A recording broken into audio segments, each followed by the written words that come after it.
प्रिय विद्यार्थियों, मैं प्रोफेसर पूर्णमल मीना से आचार्य हिंदी शहीद कैप्टन रिपुदमन सिंह राजकीय महाविद्यालय सवाई माधोपुर। विद्यार्थियों, कल हमने हिंदी साहित्य के सेकंड पेपर के फर्स्ट पेपर, जिसमें कवि केशव की संक्षिप्त रामचंद्रिका के बारे में चर्चा की। आज हम उसी प्रसंग को आगे बढ़ाते हुए चर्चा करेंगे। उनके पदांशों के बारे में, उनकी व्याख्याओं के बारे में हम विस्तार से पद्यों के माध्यम से चर्चा करेंगे। जैसा कि कल दो पदांशों के बारे में अपन ने चर्चा की थी, आज तीसरा जो केशव का पदांश है संक्षिप्त रामचंद्रिका से लिया गया है, जिसमें ताड़का और सुबाहु का वध, ये प्रसंग है तीसरा इनका। इनके बारे में चर्चा करेंगे। पावक पवन मणि पनग पतंग पित, जेते ज्योतिवंत जग ज्योतिषिन गाये हैं। असुर प्रसिद्ध सिद्ध तीरथ सहित सिंधु, केशव चराचर जे वेदन बताए हैं। अजर अमर अज अंगी ओ अनंगी सब, वर्णि सुनावे ऐसे कौन गुण पाए हैं। सीता के स्वयंवर को रूप अविलोकिवे को, भूपन को रूप धरी विश्व रूप आए हैं।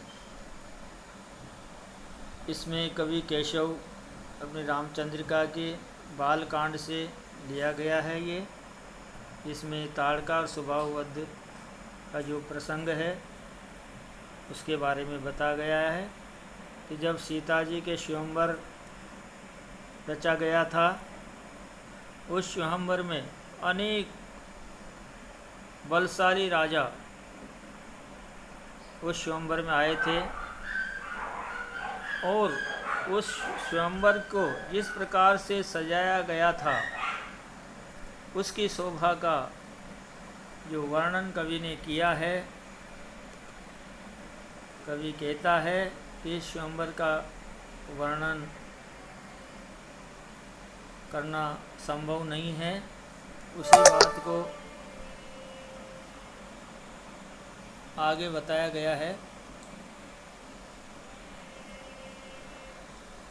कवि केशव कहते हैं, देखिए, पावक पवन मणि पनग पतंग पितु, जेते ज्योतिवंत जग ज्योतिषन गाए हैं।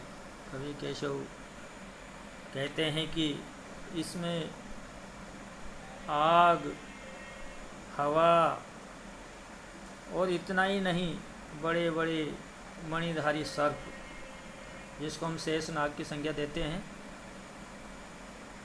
इतना ही नहीं, सूर्य और चंद्रमा जो प्रकाशमान है,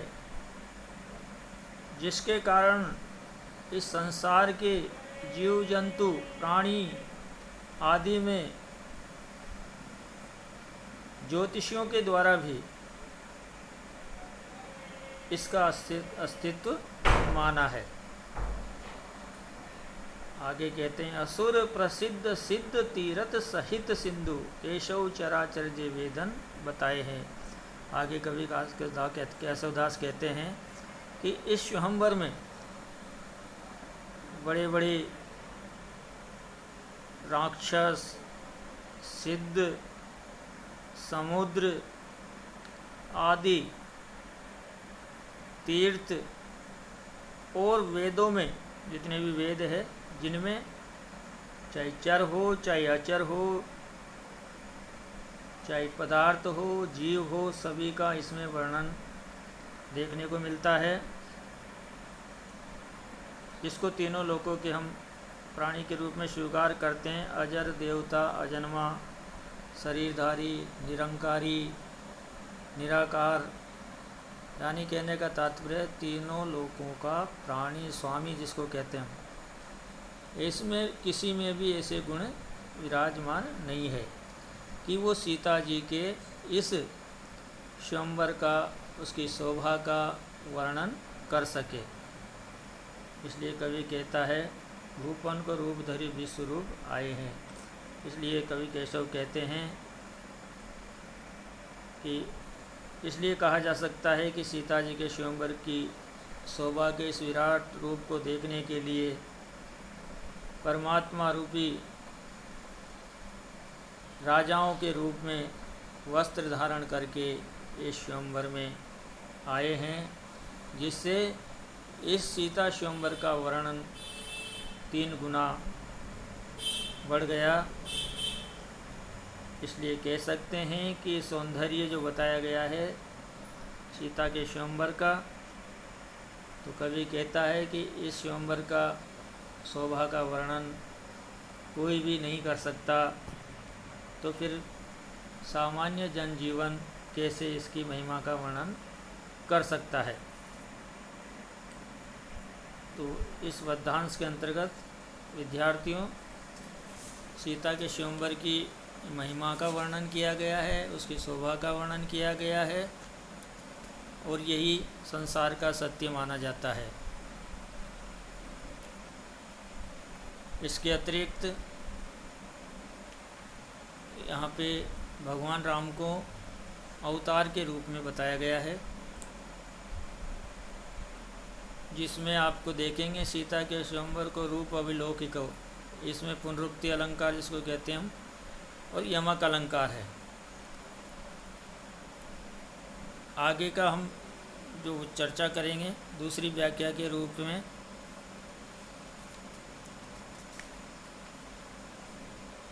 कोह सीता जी के रूप वर्णन का वर्णन किया गया है। इसमें भी कोहे दमयंती इंदुमती रति रात दिन होई न छबीली छवि इन जो सिंगारिये केशव लजात जल जात जात वेदोप जात रूप बापरो विरूप सो निहारिये मदन निरूपम निरूपन निरूप भयो चंद बहु रूप अनुरूप के विचारिये सीता जू के रूप पर देवता रूप को है रूप ही के रूप तो वारी वारी डारिये।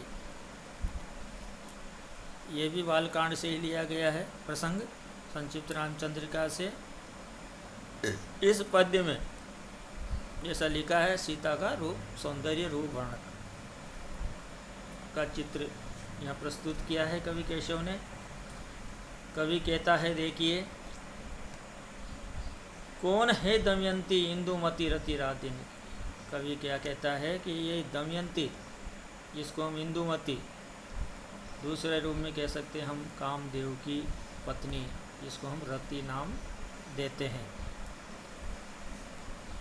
जो कि अनेक प्रकार के श्रृंगारिक साधनों का प्रयोग करती थी। उसके पश्चात भी होई न छबीली छवि इन जो श्रृंगार के, इतना श्रृंगार करने के पश्चात भी सीता जी के समान सुंदरता का दृश्य नहीं देख पाते हैं। कहते हैं कि रति से भी सुंदर सीता जी का वर्णन किया गया है इसमें सौंदर्य का, क्योंकि सीता का सौंदर्य अलौकिक है, अनुपम है। क्योंकि केशव लजात जल जात जात वेद वो जात रूप बाप रो विरूप सो निवारे। देखिए सीता जी के सौंदर्य का वर्णन कवि ने किस कल्पना के माध्यम से किया गया है कि कहते हैं कि स्वयं कमल भी सीता जी के सौंदर्य से लज्जित हो जाते हैं। उनकी जो शोभा है, उनकी जो चमक है, जो कांति है, वो भी फीकी पड़ जाती है। और इतना ही नहीं, सोना इसकी चमक चारों तरफ दिखाई देती है, किंतु सीता जी के सौंदर्य के सामने वो भी क्षणिक दिखाई देता है, क्रूप दिखाई देता है। और इसी कारण से कहते हैं कि सीता जी के सौंदर्य के वशीभूत होकर कामदेव भी रूपहीन माना जाता है। और कहा गया है कि चंद बहुरूप अनुरूप के विचार, कहते हैं कि चंद्रमा तो बहुरूपिया का रूप धारण कर लेता है, इसलिए उसके बारे में चर्चा करना बेकार है।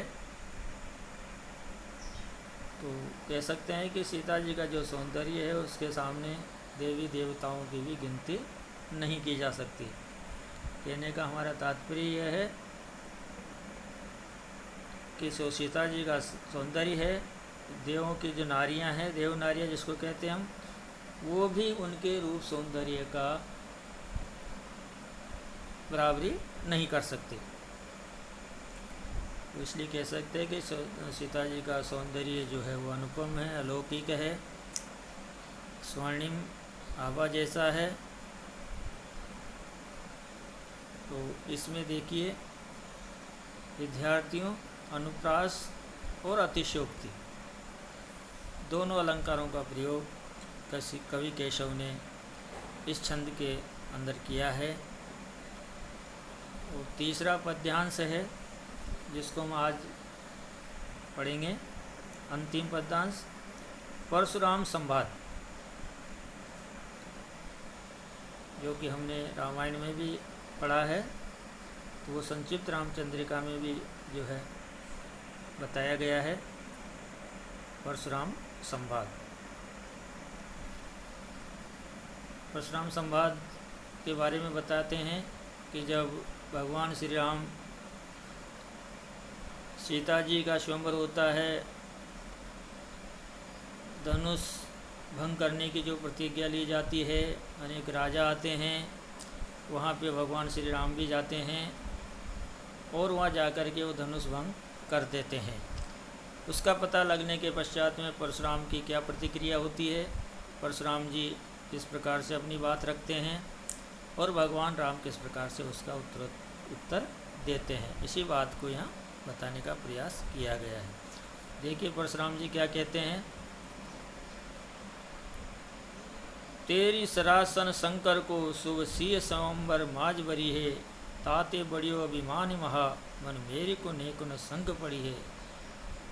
क्योंकि परशुराम जी का पूरा अधिकार माना जाता था धनुष पर, उनकी आज्ञा के बिना कोई उसको छू नहीं सकता था। तो कहते हैं कि हे राम, ये सत्य है कि तुमने शिव जी के धनुष को तोड़ दिया है और सीता जी का स्वयंवर का वरण कर लिया है, सीता जी को वर लिया है। किंतु इतना नहीं, ताते बड़ियो अभिमानी महामन मोरी को नेकुन संक उतरी है। परशुराम जी क्या कहते हैं, देखिए विद्यार्थियों, कि तुमने धनुष तोड़ने के कारण तुम्हारे में इतना अहंकार हो गया है, इतना घमंड हो गया है, अभिमान हो गया है कि तुम मुझसे तनिक मात्र भी भयभीत नहीं हो, डरे हुए नहीं हो। तब देखिए राम कितने सुशील स्वभाव से, सरल स्वभाव से अपनी बात को रखते हैं। सो अपराध परो हम सो, अब क्यों सुधरे तुम ही दो कहो। यशोदास जी के माध्यम से कहते हैं, भगवान परशुराम जी को क्या उत्तर देते हैं कि मेरे कुटार को अपनी दोनों भुजाएं देकर अपने घर का रास्ता पकड़ो, यानी अपना बदला मुझसे ले लो। दोनों भुजाएं आगे कर देते हैं भगवान और कहते हैं कि शिव धनुष को जो भंग किया है, तोड़ा है, उसका अपराध मैंने किया है, तुम मेरी दोनों भुजाओं को काट सकते हो। तब जाकर के शायद आपको बाहुदे दो कुटारे केसो आपने धाम को पंत गए हो, तब जाकर के शायद तुम अपने घर के रास्ते चले जाओगे। कहने का तात्पर्य कि आप अपराध से मुक्त हो जाओगे। राम ने अपने सरल सहज स्वभाव से जो अपराध हुआ था उसको किस प्रकार से अपने विचारों से सरल बना दिया और कहा कि जो अपराध हो गया उसको तो सुधारा नहीं जा सकता है। अगर आप उस अपराध की में यदि आपको शांति मिले तो आप मेरी दोनों भुजाओं को भी काट सकते हो, जिससे कि आपको शांति मिल सके। तो इस प्रकार सरल स्वभाव में अपनी बात को कहते हैं विद्यार्थियों। पूरे पद्य में इसमें संवाद शैली है, क्योंकि इसमें छंद परशुराम संवाद उसके बारे में बताया गया है। आज हम इतना ही इस पर चर्चा करेंगे। कल हम छठा पदांश जो होगा उस पर वापस पुनः चर्चा करेंगे। नमस्कार।